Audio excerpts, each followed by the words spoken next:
Now, this yoga of mental actions makes our mind happy and peaceful. So, in truth, I think we all agree a happy and peaceful mind actually is more important than physically healthy. I think we know that. I hope we understood this in the meantime. So even if we are physically healthy, if our mind is not peaceful, if our mind is not okay, then we are not okay. We know if our mind is not happy, if our mind is not peaceful, we are not happy, even if we have a splendid body. I don't know if those exist, but anyway, they look like sometimes. But on the other hand, even if we are physically not very healthy, if our mind is happy and peaceful, we are happy.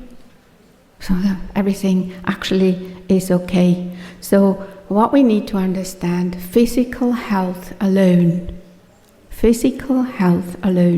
does not give us happiness. So just a very important point, because if we rely upon that, we're going to be deceived, because this body is just going one way.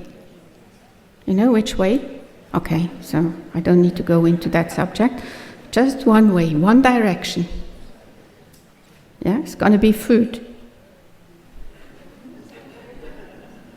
It's going to be food.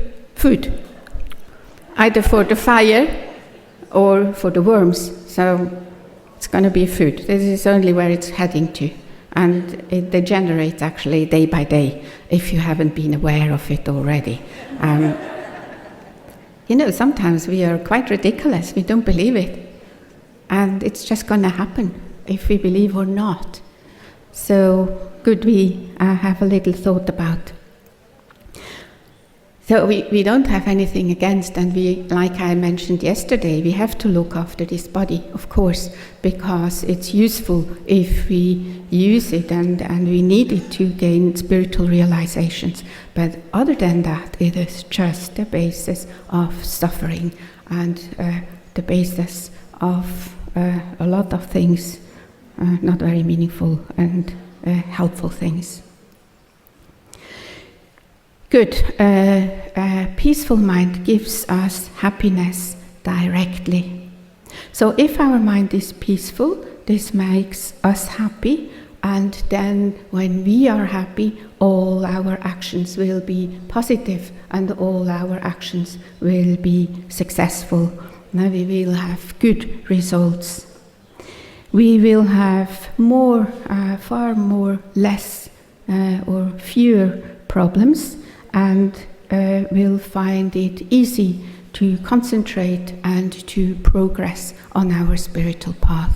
If we are happy, we have no obstacles, then we can really concentrate on our spiritual path, and we can. It will be easy for us to make progress in our spiritual practice. We know that. If we have a lot of delusions, the first what we give up is our spiritual practice. Actually, then it's the moment when we definitely should practice Dharma. This is exactly the point. But also, sometimes when our body is unhealthy, the first we give up is our spiritual practice. We are very funny. Well, I don't know if it's fun, but strange. If we really understand function of Dharma, then we should understand, it's exactly now, actually, I should practice Dharma. Now is the moment. Now is the moment. Good. So, through engaging in the yoga of mental action, we will receive not only benefit in this life, but also in countless future lives.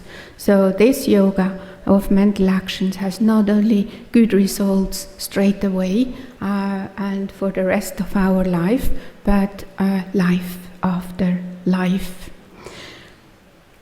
Why? Because it is training in a spiritual path which leads us to permanent liberation from suffering to the supreme happiness of Nirvana and enlightenment.